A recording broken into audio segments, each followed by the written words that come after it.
Welcome back to my channel geography with Kuldeep. NET examination 2021 subject geography लेकर के आज हम फिर आ गए हैं। देखिए, हम पिछली क्लास में जो भी पढ़े थे उसका एक्सप्लेनेशन हम कर दिए थे। आज जो भी चीज़ें हैं आज लास्ट हैं। इन पॉइंट को देखिए, आप इन पॉइंट में बहुत सारे प्रश्न समाये हुए हैं। हम इसको एक्सप्लेन आज करेंगे और जो भी हम बोल रहे हैं उसको आप नोट डाउन करते हुए चलेंगे। देखिए, सागर नितल प्रसरण का उदाहरण अटलांटिक कटक है, जिसमें कटक ज्वालामुखी, भूकंप, पर्वत निर्माण, गर्त बनते हैं। कहने का मतलब क्या है?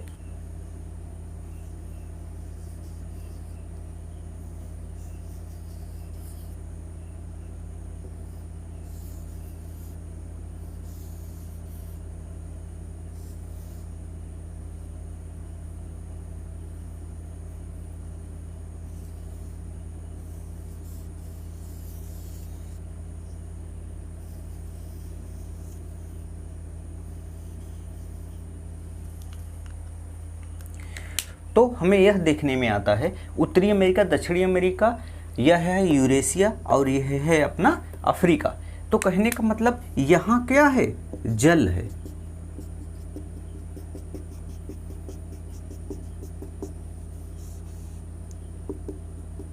ठीक है, ये जलीय भाग है। और यहाँ पर क्या है? एक कटक का निर्माण है। देखिए, मूवमेंट क्या है? मूवमेंट है इधर इधर इधर,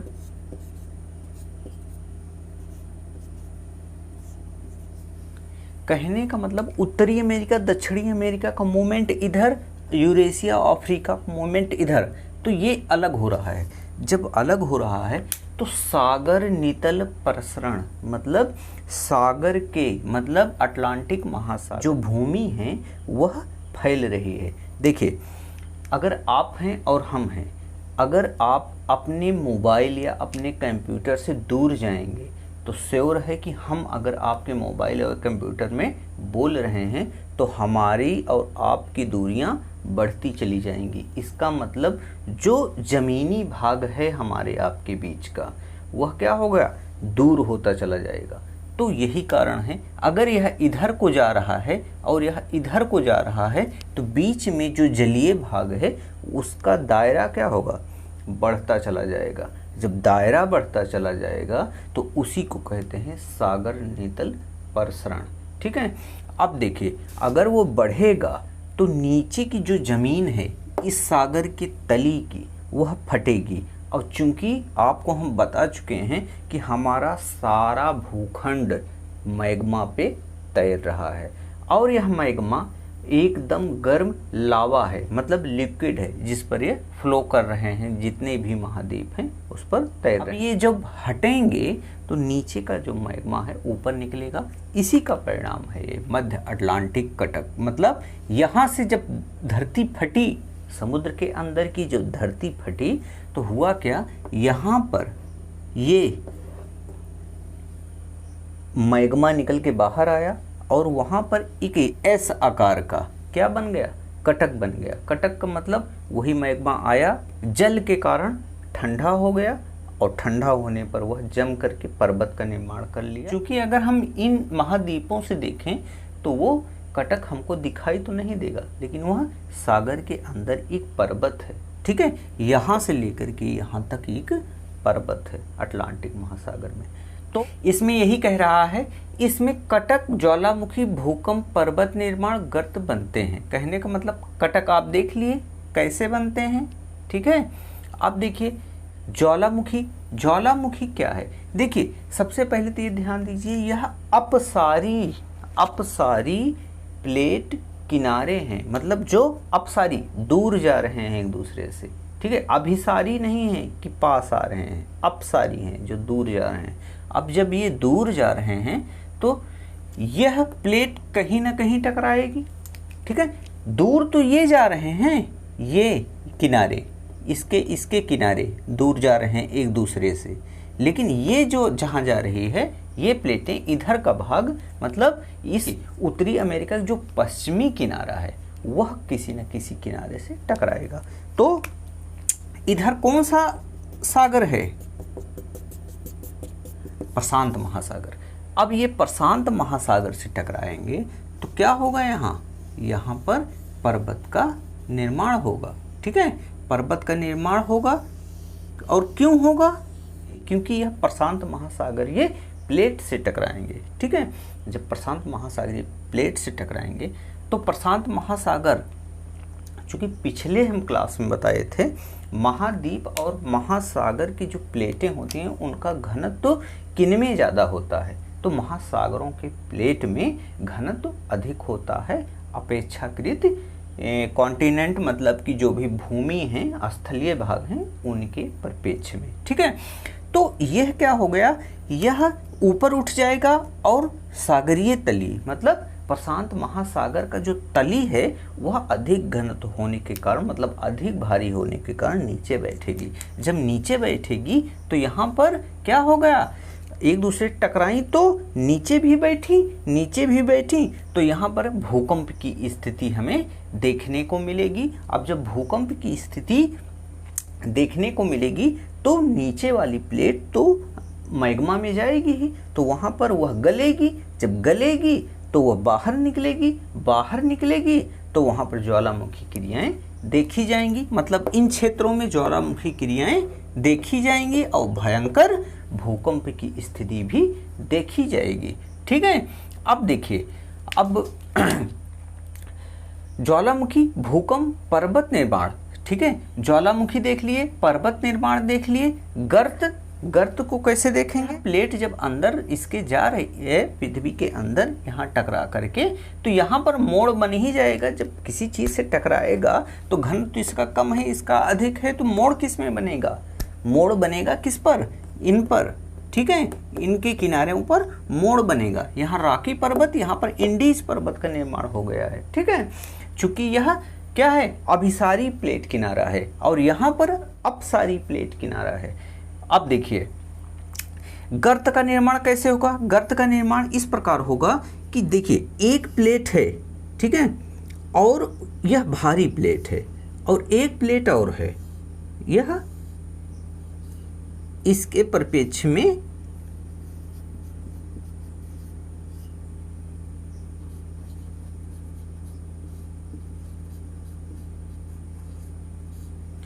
ये भारी प्लेट है, कम भारी प्लेट है, तो नीचे कौन दबेगी? जो भारी प्लेट है। तो जो भारी प्लेट है अगर नीचे दब गई है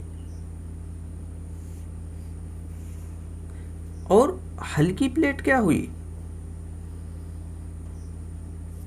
ऊपर उठ गई। तो देखिए, अगर यह एक प्लेट जलीय भाग की है, मतलब महासागर की है, तो हुआ क्या? अगर यह महाद्वीपीय प्लेट मतलब ऊंचाई पर है और यह महासागरीय मतलब यहाँ पर जल भरा हुआ है, जल भरा है, तो होगा क्या? पानी इसमें भी तो आएगा।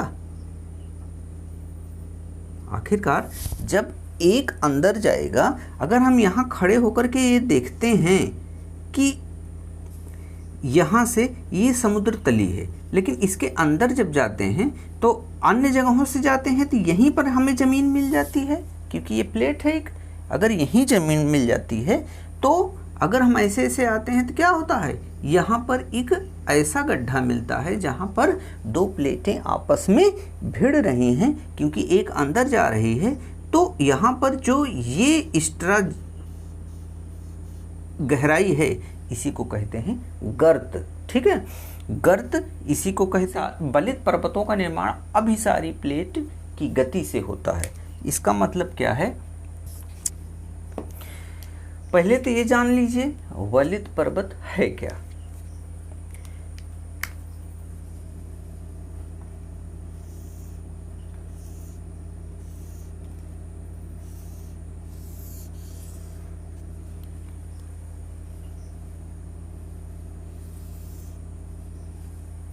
ये है क्या? भारत। और ये है क्या? एशिया या यूरेशिया। ठीक है, अब भारत किससे भिड़ा है? यूरेशिया से। मतलब टकराहट किससे हुई है? इंडिया की, यूरेशिया की। अब यूरेशिया से जब टकरा रहा है इंडिया जाकर के बार बार, तो यहाँ पर जो यहाँ टैथिस सागर था, और टैथिस सागर से कई नदियाँ यहाँ से आकर इसमें गिरी, या इसमें जो मलबे थे ये बार बार टकरा रहा है, और दोनों कॉन्टिनेंट हैं, मतलब दोनों क्या हैं? भूस्थल हैं। तो चूंकि घनत्व तो समान ही है, इसमें सागरीय महासागरीय या महाद्वीपीय महासागरीय तो है नहीं, इसमें दोनों कॉन्टिनेंट हैं और आपस में टकरा रहे हैं। तो हो क्या रहा है यहाँ पर कि दोनों ऊपर बलित हो जा रहे हैं और उठते चले जा रहे हैं। अब आज भी इनकी ऊंचाई उठ रही है, लेकिन इन क्षेत्रों में क्या देखने को मिलता है? भूकंप। ठीक है, भूकंप देखने को मिलता है, क्योंकि कोई भी प्लेट अंदर नहीं जा रही है। जब अंदर नहीं जा रही है तो वहाँ पर ज्वालामुखी क्रिया नहीं देखी जाएगी, बस यहाँ पर भूकंप की स्थिति देखी जाएगी। अपने हिमालय पर कितने ऐसे हैं जो ज्वालामुखी हैं? नहीं देखे होंगे। हिमालय पे ज्वालामुखी है ही नहीं, बस वहाँ पर क्या है? भूकंपीय जोन है। चूँकि नेपाल पूरे किस पर बसा हुआ है? नेपाल हमारे हिमालय पर ही बसा हुआ है, और इसी कारण से यह दक्षिण भारत जो है, पूरा प्रायद्वीपीय भारत, दक्षिण भारत टकरा रहा है किससे? यूरेशिया से। जिस वजह से हम कहाँ हैं? हम भी यहीं हैं, यूपी, हम भी यहीं हैं। जिस वजह से क्या होता है? हमारे यहाँ भी भूकंप की स्थिति देखी जाती है।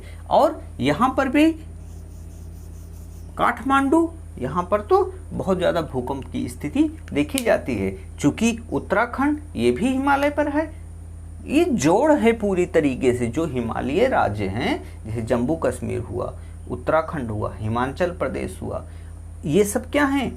ये सब सिक्किम हुआ, उधर अरुणाचल प्रदेश हुआ, ये सब पूरी तरीके से बसे हुए हैं हिमालय पर। और हिमालय क्या है? एक भूकंपीय जोन है, क्योंकि वहीं पर जोड़ है, वहीं पर इंडिया और यूरेशिया टकरा रहे हैं। तो वहाँ पर क्या हो रहा है? भूकंप आ रहा है। जब टकरा रहे हैं तो हिलेगी धरती ना, जब हिलेगी तो उसी को भूकंप कहते हैं। अब यहीं पर जितने भी बसे हैं स्टेट हमारे इंडिया के, वहाँ पर भूकंपीय जोन के अंतर्गत वो सारे स्टेट आते हैं। ठीक है, अब देखिए अब बलित पर्वत क्या है? बलित पर्वत ये है कि जब दोनों भिड़ रहे हैं तो एक फोल्ड बना, भिड़ ही रहा है, ऊंचाई पर उठता चला गया एक फोल्ड। अब क्या हुआ? वह एक हद तक उठ गया, लेकिन फिर एक बलन फिर पड़ गया, वह उठ रहा है। मतलब महान हिमालय, लघु हिमालय और शिवालिक हिमालय, 3 फोल्ड पड़े हैं हिमालय के। महान हिमालय, लघु हिमालय, शिवालिक हिमालय। ठीक है, यह 3 हिमालय यहाँ पर उत्पन्न हो गए हैं, और इन दोनों का घनत्व समान है। अगर असमान होता तो क्या होता?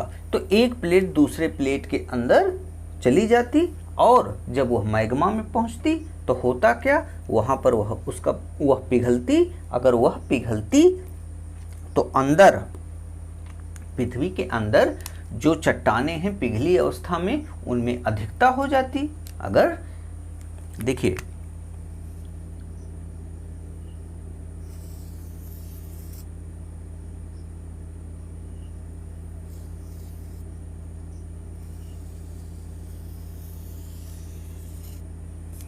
ये पृथ्वी मान लीजिए है हमारी, ठीक है, यह पृथ्वी है, और पृथ्वी का ये जो ऊपरी वाला रिंग वाला भाग है, इस पर हम रह रहे हैं। इसी पर सागर, महासागर और कॉन्टिनेंट जितने भी हैं, महाद्वीप, और हम भी इसी पे हैं। ठीक है, अब देखिए कहीं पर यह कहा जा रहा है कि जो प्लेटें हैं वह क्या हैं? अलग अलग हैं।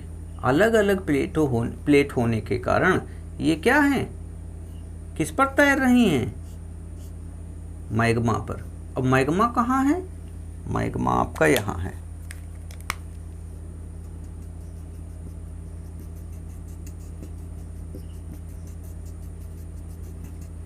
मैग्मा ये है। अब देखिए प्लेटें जब टकरा रही हैं एक दूसरे से और कहीं पर दूर भी जा रही हैं, तो हुआ क्या? देखिए एक उदाहरण से समझिएगा। अगर यह प्लेट क्या हो रहा है?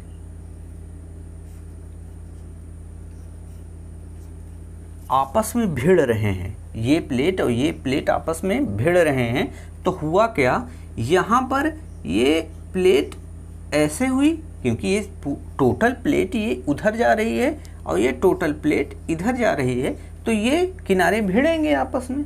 जब भिड़ेंगे तो चूंकि ये कॉन्टिनेंट कॉन्टिनेंट है, ठीक है, जब कॉन्टिनेंट मतलब कि स्थलीय भाग दोनों हैं। अब देखिए यह क्या हुआ, इधर इधर और यह इधर इधर, तो हुआ क्या इसमें देखिएगा, ये दोनों किनारे भिड़ेंगे, ये दोनों किनारे अलग होंगे, ये देखिए अलग होंगे, ये भिड़ेंगे ये अलग होंगे। कहने का मतलब क्या हुआ, अगर एक प्लेट का एक किनारा भिड़ रहा है तो श्योर है कि उसके पीछे वाला किनारा कहीं दूसरी प्लेट से अलग भी हो रहा है, ठीक है। इस तरीके से हमारी प्रकृति का एक संतुलन बना है, ठीक है। कहीं पर अगर भिड़ रहा है तो कहीं पर अलग भी हो रहा है, अगर कहीं पर भिड़ रहा है कहीं पर अलग भी हो रहा है। अब हुआ क्या, अगर जहाँ भिड़ रहा है, अगर एक का किसी एक प्लेट का घनत्व कम है तो वो कहाँ चला जाएगा, ऊपर उठ जाएगा, और जिस प्लेट का घनत्व अधिक है वह मैग्मा में चला जाएगा। अब जब मैग्मा में चला जाएगा तो होगा क्या, यहाँ पर यह भी पिघल जाएगा, ठीक है, यह भी चट्टान पिघल जाएगी। और चूंकि पृथ्वी के अंदर जो मेंटल वाला भाग है वहाँ पर पिघली अवस्था में पूरे तरीके से मैग्मा मौजूद है। अब एक्स्ट्रा पार्ट ऊपरी कॉन्टिनेंट अंदर गया है, वो भी पिघल के मैग्मा हो गया है। तो किसी एक गिलास में अगर पूरे गिलास में पानी भर दिया जाए और एक बूंद भी डाल दिया जाए तो बह जाएगा। तो जब बह जाएगा तो कहने का मतलब क्या है, यह मैग्मा जो एक्स्ट्रा पार्ट गला, ठीक है, एक्स्ट्रा पार्ट जो गला, तो ये जो दूर जा रही है तो ये मैग्मा क्या हुआ, बाहर निकल जाएगा यहाँ से। अगर यहाँ से ना निकल पाया तो ये यहाँ से निकल जाएगा, क्योंकि पूरा चेम्बर ही तो लावा से भरा पड़ा है। अगर ये गल गया तो ये यहाँ से निकल जाएगा, यहाँ से निकल जाएगा तो क्या होगा, यहाँ कटक का निर्माण हो जाएगा, ज्वालामुखी क्रियाएं उत्पन्न हो जाएंगी, ठीक है। तो इसी तरीके से ये पूरा संतुलन बना पड़ा है।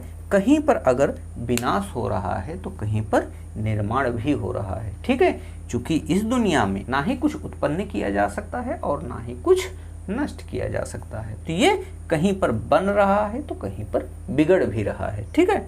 और इसी तरीके से पूरा संतुलन कायम है। दोनों का घनत्व या तो समान हो, अगर नहीं समान है तो अंदर जाएगा और वहां से क्या हो गया, वो ज्वालामुखी का रूप धारण कर लेगा। क्षेपण के कारण प्रत्यावर्तित प्लेट के सहारे बेनी ऑफ जोन का निर्माण होता है, जिसमें सीमांत किनारे पिघलते हैं। इसीलिए इन अपसारी किनारों को विनाशात्मक सीमांत कहते हैं, लेकिन इससे निर्माण और विनाश से संतुलन बना रहता है। कहने का मतलब क्या है, क्षेपण, क्षेपण पहले समझ लीजिए। क्षेपण का मतलब होता है अंदर जाना, ठीक है, किसी चीज के अंदर जाना क्षेपण कहलाता है। क्षेपण के कारण प्रत्यावर्तित प्लेट के सहारे जो भी प्लेट अंदर जा रही है, ठीक है, जैसे क्या हुआ, अगर ये प्लेट अंदर जा रही है तो इसमें लिखा क्या गया है कि बेनी ऑफ जोन का निर्माण होता है। जो ये ढाल है, ठीक है, ये जो ढाल है, जो प्लेट अंदर जा रही है इसको क्या कहते हैं, ढाल, ठीक है, यही है बेनी ऑफ जोन, ठीक है। इसी को कहते हैं वेनी ऑफ जोन। आपके एग्जाम में वेनी ऑफ जोन का जिक्र अगर आए भी समझ लीजिएगा, यह ऐसी प्रक्रिया की तरफ इशारा कर रहा है जहां पर दो प्लेटें आपस में भिड़ रही हैं और एक का घनत्व कम है, एक का घनत्व ज़्यादा है। गर्त की स्थिति भी देखी जाएगी और वहाँ पर भूकंपीय और ज्वालामुखी की भी स्थिति देखी जा सकती है। तो वो प्रश्न कैसे भी घुमाए, देखिए पूरा कॉन्सेप्ट समझाने का मकसद ही मेरा है कि आपके एग्जाम में कुछ भी प्रश्न आए तो आप कॉन्सेप्ट को पकड़ सकें, ठीक है। कॉन्सेप्ट अगर आप पकड़ लेते हैं तो ये मान के चलिए कि 60 से 70% प्रश्न आप वैसे ही हल कर ले जाएंगे। अगर जो फैक्ट पूछेगा तो वो 30% फैक्ट पूछेगा और कितना पूछेगा, फैक्ट की संख्या तो 3% होगी और कितना रहेगा, बस। उसके बाद 60% आपका कॉन्सेप्ट ही रहेगा। कॉन्सेप्ट अगर पकड़ में है, उसके बाद तो 1 महीने भी अगर आप अच्छे से पढ़ देंगे तो वो कॉन्सेप्ट क्लियर हो जाएगा और जितने भी फैक्ट हैं वो भी आपके समझ में आ जाएगा। ठीक है, आगे देखिए। बेनी ऑफ जोन का निर्माण होता है जिससे सीमांत किनारे पिघलते हैं, इसीलिए इन किनारों को विनाशात्मक प्लेट किनारा कहा जाता है। मतलब यहाँ पर ये जब अंदर जाएगा तो ये क्या हो गया, पिघलेगा। जब पिघलेगा तो ये विनाश होगा। ठीक है, इस किनारे को क्या कहते हैं, विनाशात्मक प्लेट किनारा कहते हैं। ठीक है, लेकिन इससे निर्माण और विनाश में संतुलन बना रहता है। मतलब कहीं पर अगर विनाश हुआ तो कहीं पर इसकी स्थिति दूसरे स्थलाकृति के रूप में देखी जाती है। ठीक है, यहाँ पर ये विनाश हुआ तो यहाँ पर ये उत्पन्न भी तो हो गया, तो ये बनता है, बिगड़ता है, कहीं पर विनाश तो कहीं पर प्लेटों का सृजन हो जाता है। ठीक है, ये प्लेटें कहीं पर निकल करके दूसरी प्लेट में ज्वाइंट हो जाती हैं। ठीक है, कहने का मतलब ये जो प्लेट यहाँ पर नष्ट हुई, ये तो ये कहीं ना कहीं अगर यहीं पर निकल गई तो इसी में प्लेट में जुड़ जाएगी, नहीं तो कहीं ना कहीं अगर इसकी अधिकता जहाँ पर हुई और इसे जहाँ भी जगह मिला वह क्या हो गया, वहाँ निकलेगा और निकलने के बाद जहाँ पर निकलेगा वहाँ एक नई स्थलाकृति का निर्माण होगा। ठीक है, उम्मीद है सारी बातें आपको समझ में आई होंगी, और अगर कहीं पर प्रश्न हो तो हमको कमेंट करके बताइएगा कि यहाँ पर हमको समझ में नहीं आया, हम उसको दोबारा बता देंगे। ये क्लास अभी बहुत धीमी चल रही है, लेकिन अभी यह जोर पकड़ेगी और आपको 1 या 2 घंटे का भी वीडियो इसमें मिलने लगेगा, जिससे पूरा सिलेबस बहुत तेज़ों से कंप्लीट होगा। और हाँ, यह वीडियो अब 1-2 वीडियो हो सकता है और पब्लिक हो, उसके बाद यह लॉक हो जाएगा। फिर यह वीडियो वही देख सकते हैं जो पेड स्टूडेंट हैं। ठीक है, हाँ, अगर कोई सवाल हो, कोई जवाब हो, आप बता दीजिएगा। अगर आपको क्लास में ज्वाइन होना है तो आप ज्वाइन लिख करके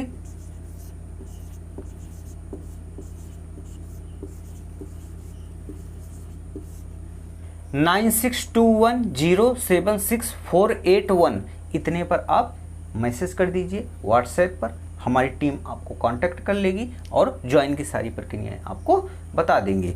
तो मिलते हैं अगले वीडियो में, तब तक के लिए जय हिंद, जय भारत।